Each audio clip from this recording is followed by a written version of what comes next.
Stop scrolling, because what's being circulated right now is unverified, unproven, and extremely serious. Yet it's spreading online as if it were already established fact.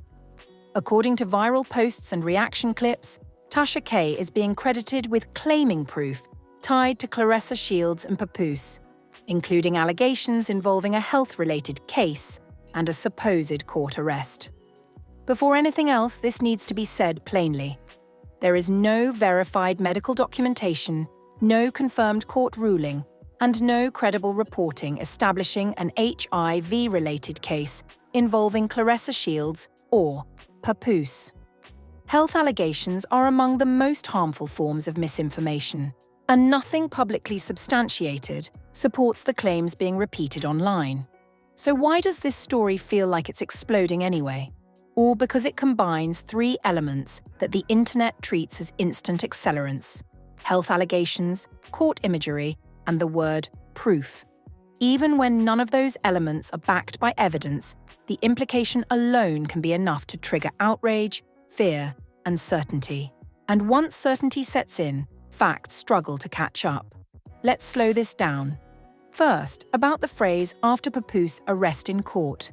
Court-related rumours often spread when unrelated legal appearances, filings, or even routine proceedings are misinterpreted or outright miscaptioned online. A clip with no context, a photo without a docket number, or a headline that conflates separate events can rapidly morph into a single explosive narrative.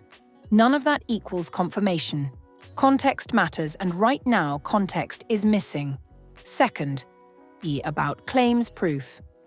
In online culture, claiming proof is not the same as presenting proof. Proof requires verifiable sources, primary documents, and corroboration. Screenshots without provenance, anonymous tips, and commentary framed as certainty do not meet that standard, especially when the allegation involves medical conditions, which are private, protected, and easily weaponized by rumor. Third, about health allegations. Claims involving HIV are uniquely damaging. Even false insinuations can permanently harm reputations, invite stigma, and endanger safety. That's why responsible reporting demands an exceptionally high bar, and why repeating unverified health claims is reckless, regardless of who says them or how confidently they're framed. So how did this gain traction? Because the internet often confuses confidence with credibility. When a claim is delivered assertively, especially by a familiar commentator, it can feel authoritative even without evidence. Add a suggestion of court involvement, and the story acquires a veneer of legitimacy it hasn't earned. People react to the shape of the story, not its substance. This is also where pattern seeking kicks in.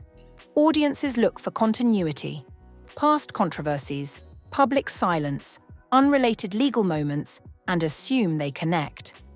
They don't pause to ask whether those dots actually belong on the same page. The result is a narrative that feels complete even when it's built on gaps. Another accelerant is moral urgency. Health allegations trigger a reflex to judge quickly. People believe they're protecting others by reacting fast, sharing, condemning, demanding answers. But speed is the enemy of accuracy. And when accuracy fails, our harm spreads. What's especially dangerous here is how easily commentary becomes consensus. Reaction videos cite other reaction videos. Posts reference headlines that reference posts. Before long, the original claim is no longer examined. It's assumed. The rumor becomes ambient, something everyone's talking about, and that social proof replaces verification. Let's be precise about what we don't have right now. No confirmed court documents establishing an arrest connected to the alleged claim. No verified medical evidence of an HIV-related case involving the named individuals. No corroborated reporting from credible outlets validating the allegation. What we do have is a viral framing that treats accusation as conclusion and treats repetition as proof.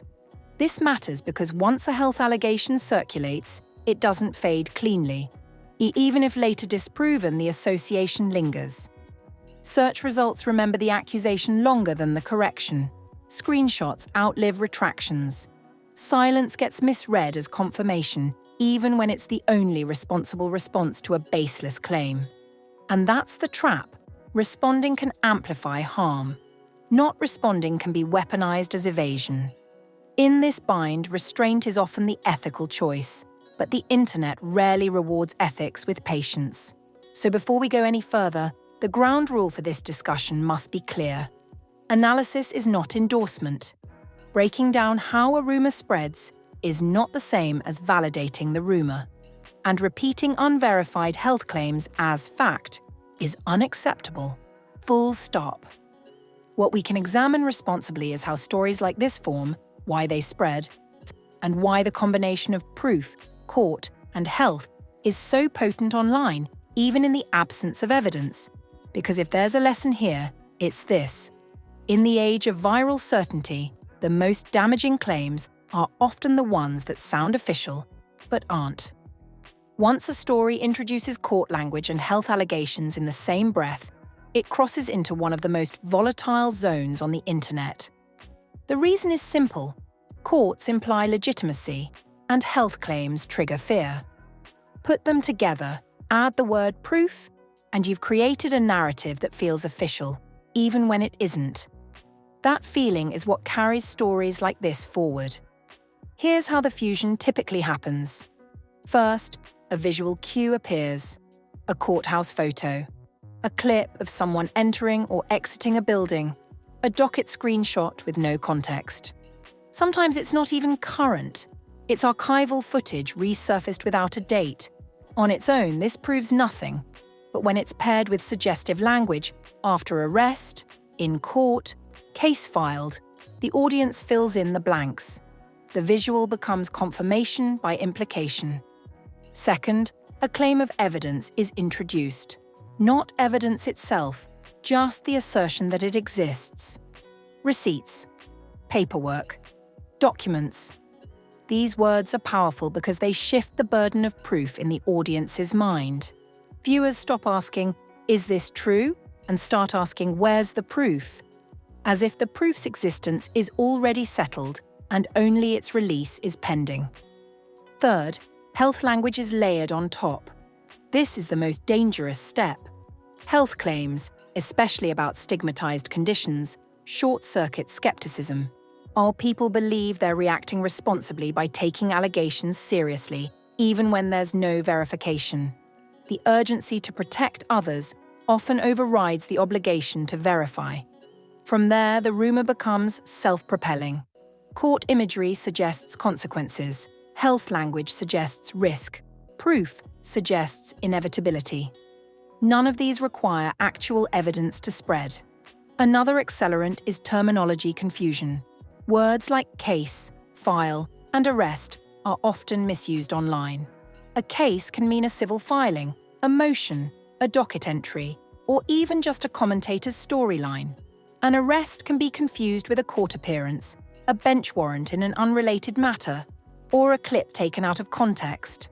The internet rarely distinguishes among these meanings. It collapses them into the most dramatic interpretation. That collapse is where misinformation thrives. There's also the problem of secondary sourcing. One video cites another video. A tweet references a headline that references a post. By the time the claim circulates widely, the original source is buried or non-existent. The audience doesn't trace it back, they rely on volume. If many people are repeating it, it must be grounded in something, right? That assumption is false, but it's common. Health misinformation benefits enormously from this echo effect. The more people repeat a claim, even to criticize it, the more familiar it becomes. Familiarity breeds belief. Over time, the allegation feels known, even if no one can point to a primary source. This is where disclaimers fail. Saying allegedly doesn't neutralize harm when the framing implies certainty. Viewers remember the accusation, not the caveat, and when the allegation involves health, the damage is compounded by stigma. Even false insinuations can stick for years, resurfacing whenever names trend. Another factor is the silence trap. When claims are this serious, And this unverified, responsible parties often choose not to respond. Engaging can amplify the rumor. Denying it can repeat it. Silence is the ethical choice, but online, silence is read as evasion. That misreading becomes fuel for the story. If it wasn't true, they'd say something. This logic is flawed, but persuasive. There's also algorithmic bias at work. Platforms reward content that sparks strong emotion, fear, outrage, shock. Careful explanations perform poorly compared to dramatic claims. As a result, creators who slow things down are drowned out, while those who escalate get amplified. The system doesn't verify, it prioritizes engagement. Health claims suffer most under this system because accuracy requires restraint. Restraint doesn't trend. Another dangerous move in this fusion is credential laundering. Commentators reference court sources, legal insiders, or documents without naming them. The vagueness creates a halo of authority without accountability. Viewers assume due diligence has been done somewhere by someone else. In reality, no such diligence may exist. The ethical line here is clear. Medical information is private. Without verified records and consent, repeating health claims is harmful. Courts don't publicly litigate diagnoses the way the internet imagines. Medical records are protected. The absence of documentation isn't suspicious, it's expected. Yet the rumor frame flips that expectation. Our lack of documents becomes proof of a cover-up. This inversion makes the claim unfalsifiable. Any outcome, silence, denial, absence of evidence, gets interpreted as confirmation. That's a classic hallmark of misinformation. Another reason this fusion spreads is moral signaling. People share or react to the claim to demonstrate concern, responsibility, or vigilance. They believe they're doing the right thing by taking it seriously. But seriousness without verification is not responsibility. It's amplification. There's also historical residue. Past controversies, real or perceived, get pulled in to justify the current claim. The audience thinks, given what we know before, this fits. But fitting a narrative isn't the same as proving a fact. Patterns are persuasive even when they're coincidental. So what breaks the cycle? Standards. There's standards for evidence, standards for language, standards for restraint. A credible claim requires primary documentation, independent corroboration, and clear context. A responsible discussion avoids repeating health allegations as fact. And ethical commentary distinguishes analysis of rumor spread from endorsement of the rumor itself. Right now, the story survives not because it's proven, but because it's structured to feel official. Court plus health plus proof is a potent combination. The task is to dismantle that structure by asking basic questions the narrative hopes you won't ask. Where is the primary source? What exactly is being claimed? And by whom? Is there independent confirmation? Are we confusing implication with evidence? Until those questions are answered, the only responsible position is skepticism. Because when misinformation fuses court imagery with health allegations, the cost of getting it wrong is enormous, and the internet has a long memory for harm. This is the point where analysis has to draw a hard boundary. Not because curiosity disappears, but because some claims carry consequences that don't reset, even when they're false. Health allegations sit at the very top of that list. When an unverified claim involves a medical condition, especially one that has been historically stigmatized, the damage doesn't wait for confirmation. It happens immediately.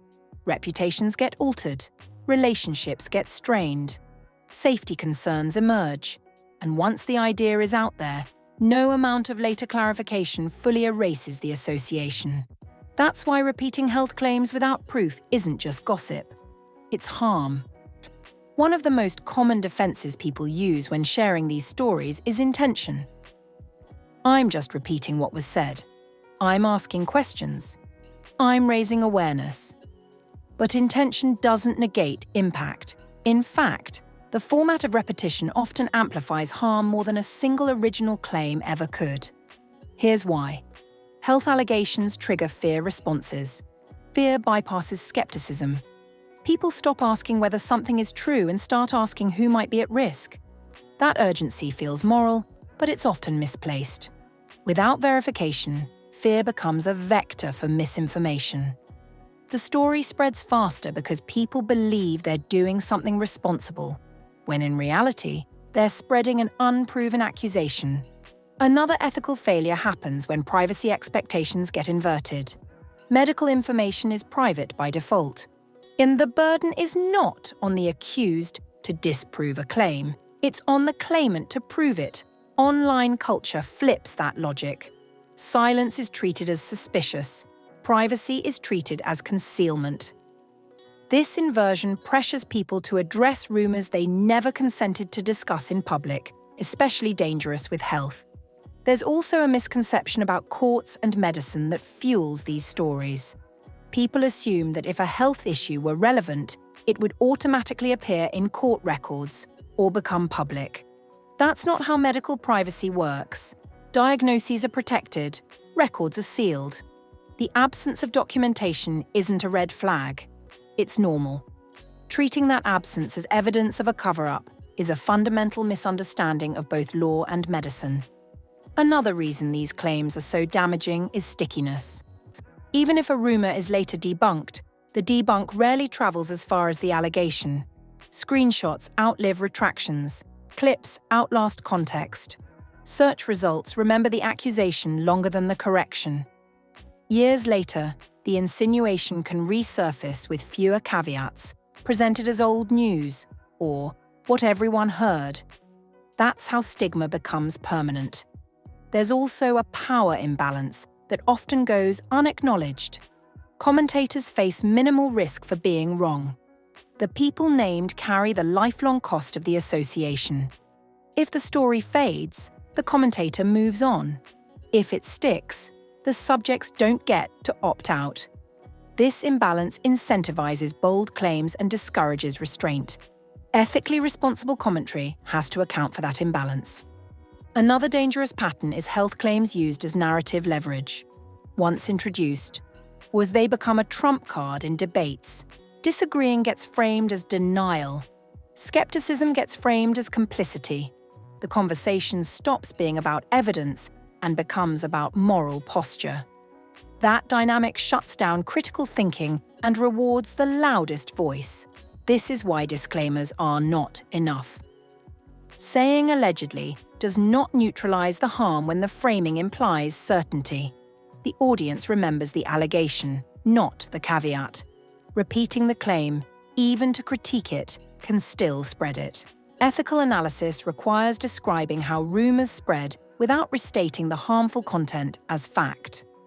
Another ethical issue is audience participation. People often underestimate their role. Commenting, sharing, reacting, even to condemn, keeps the story alive. Algorithms don't distinguish between endorsement and criticism. They count engagement. Or every interaction signals relevance. Relevance fuels distribution. So what does responsible behavior look like in moments like this? First, separate analysis from allegation. It's valid to analyze how a rumor spreads, why it's persuasive, and what structures enable it, without repeating the claim itself. Focus on process, not provocation. Second, raise the evidence bar. Health allegations require primary documentation and independent corroboration. If those don't exist, the ethical move is to stop the conversation, not escalate it. Third, respect privacy by default. Medical information is not public property. The absence of confirmation is not an invitation to speculate. It's a boundary. Fourth, recognize the silence trap. Silence in response to baseless health claims is often the only ethical option. One interpreting silence as guilt rewards rumor culture and punishes restraint. Finally, choose non-amplification. Not every viral claim deserves airtime. Refusing to share is not censorship, it's discretion. In an attention economy, Discretion is a form of accountability. There's a broader consequence here too. When audiences normalize unverified health allegations as content, they lower the threshold for future harm. The next claim spreads faster. The next stigma sticks harder. Over time, the culture becomes more comfortable invading privacy in the name of curiosity. That's a slippery slope with real-world costs. None of this means skepticism should disappear. Skepticism is healthy. But skepticism points toward evidence, not away from it. It asks for verification before belief. It doesn't substitute insinuation for proof. Right now, the responsible stance is clear. There is no verified evidence supporting the health-related claims being circulated. Treating them as anything more than unproven allegations causes harm that can't be undone by later corrections. The ethical line isn't complicated, but it is often ignored. And that brings us to the final phase: what audiences, creators, and platforms can do now to prevent unverified claims from becoming permanent damage. This is the point where most conversations go wrong. People agree that misinformation is harmful, but then keep talking about it in ways that make it stronger. Accountability turns into amplification, and analysis turns into repetition. The result is a cycle where everyone claims to be critiquing the rumor, yet the rumor keeps spreading anyway. Breaking that cycle requires a different approach. First, let's name the problem clearly. Talking about a claim is not the same as validating it, but it can still give it power. Algorithms don't understand intent. They understand engagement. Every time a rumor is restated, even to condemn it, it gets another chance to circulate. That's why responsible discussion focuses on mechanisms, not allegations. In this case, accountability does not mean debating whether a health claim is true. That debate assumes the claim deserves consideration. It shifts the burden onto the accused to respond to something that has not met the basic standard of proof. Ethical accountability means questioning why the claim is being framed as credible at all. So how do you hold rumor culture accountable without amplifying harm? You start by interrogating sources rather than repeating content. Ask, who is making the claim? In what primary evidence is being offered? Is there independent corroboration from credible outlets? What incentives exist for framing the story this way? Notice what's missing from that list. The allegation itself. You don't need to repeat it to analyze whether it meets a standard. Another critical move is language discipline. Words like case, proof, and arrest carry legal weight. Using them loosely creates false authority. Responsible commentary defines terms precisely, or avoids them entirely when precision isn't possible. If something hasn't been verified, it should be described as unverified online chatter, not as a developing case. Precision slows misinformation. There's also a responsibility to decouple personalities from proof. Familiar voices can feel trustworthy simply because audiences recognize them. But credibility doesn't transfer by familiarity. Each claim stands or falls on evidence. Treating a commentator's confidence as a substitute for documentation is how rumor becomes belief. That doesn't mean commentators can't speak. It means audiences should evaluate what's being shown, not how it's being said. Another important practice is context restoration. Misinformation thrives on clips and fragments. Responsible analysis restores timelines, distinguishes unrelated events, and resists the urge to merge separate stories into one dramatic arc. If two things are not demonstrably connected, they should not be framed as connected. This is especially important with court imagery. A courthouse photo does not equal an arrest. A legal filing does not equal a conviction. And neither has anything to do with private medical information unless verified documentation establishes relevance, which is rare and heavily protected. One of the hardest but most effective forms of accountability is non-engagement, choosing not to share, not to react, not to comment, even when a story is trending, reduces its reach. This feels counterintuitive in a culture that equates visibility with responsibility. But in cases involving unverified health claims, restraint is the responsible act. Creators also have choices. They can cover the phenomenon rather than the rumor. They can explain how health misinformation spreads, why court language gets misused, and how audiences can protect themselves from manipulation without naming or repeating specific allegations. That approach informs without injuring. Platforms matter here too. Our recommendation systems amplify certainty and emotion. They can also elevate context, corrections, and expert voices, but only if users reward those signals. When audiences engage with careful analysis instead of sensational framing, platforms adjust. This isn't about silencing discussion. It's about raising the bar. There's another uncomfortable truth. Some stories persist because they serve emotional needs. They offer outrage, moral positioning, and the illusion of insider knowledge. Holding rumor culture accountable means acknowledging that pull and choosing not to indulge it. That choice is collective. If audiences stop rewarding content that relies on insinuation, creators adapt. If creators stop framing speculation as certainty, audiences recalibrate. The cycle weakens when incentives change. Finally, all accountability requires remembering the human cost. Health allegations, true or false, can lead to harassment, stigma, and real-world danger. The people named don't get to opt out of that harm. The internet does. Choosing restraint isn't protecting power, it's protecting people. So the standard going forward is simple, even if it's not easy. No primary evidence? Don't repeat the claim. No independent confirmation? Don't escalate the framing. Private medical information? Treat it as off-limits. Accountability without amplification isn't passive. It's deliberate. It demands skepticism, precision, and the courage to slow down when everyone else is rushing to react. And that brings us to the final piece. What responsible skepticism actually looks like in practice, and how audiences can apply it without becoming cynical or silent. If there's one skill the internet urgently needs right now, it's responsible skepticism, not blind belief, not automatic dismissal, and definitely not reaction-first outrage.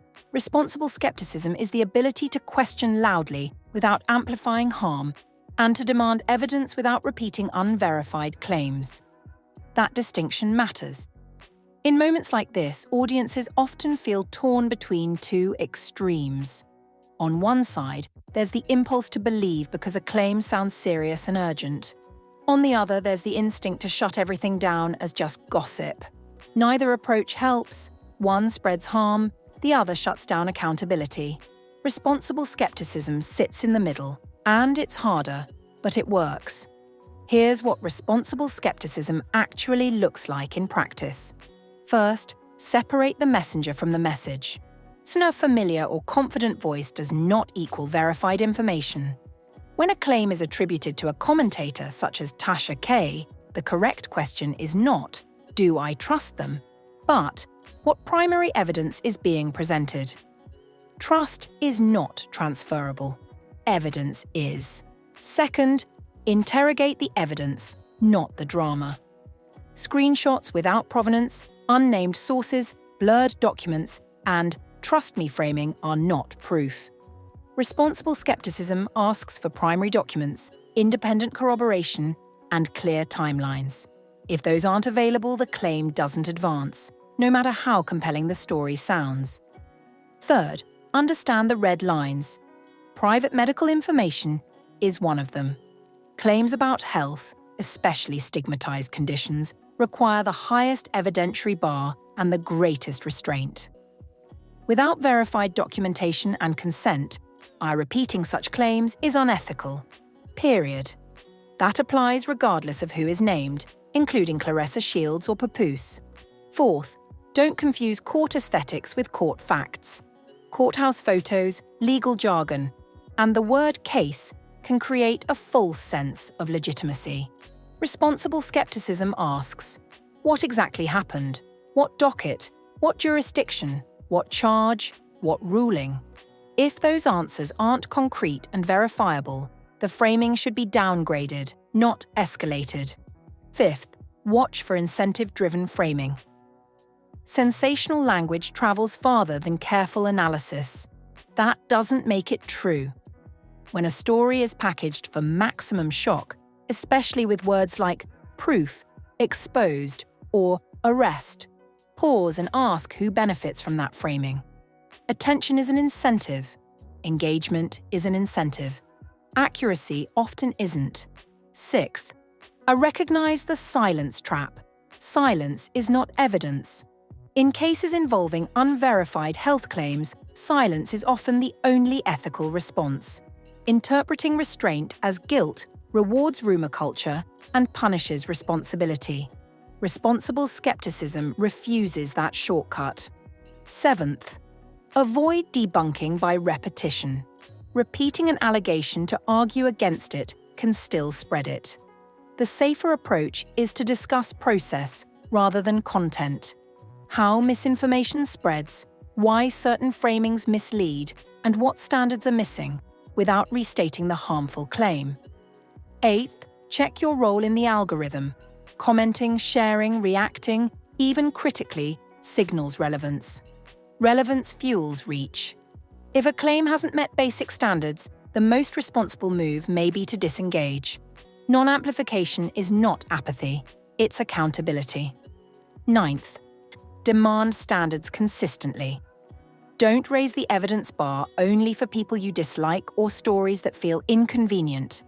Standards lose credibility when they're applied selectively. Responsible skepticism applies the same rigor to every claim, every time. Finally, remember the human cost.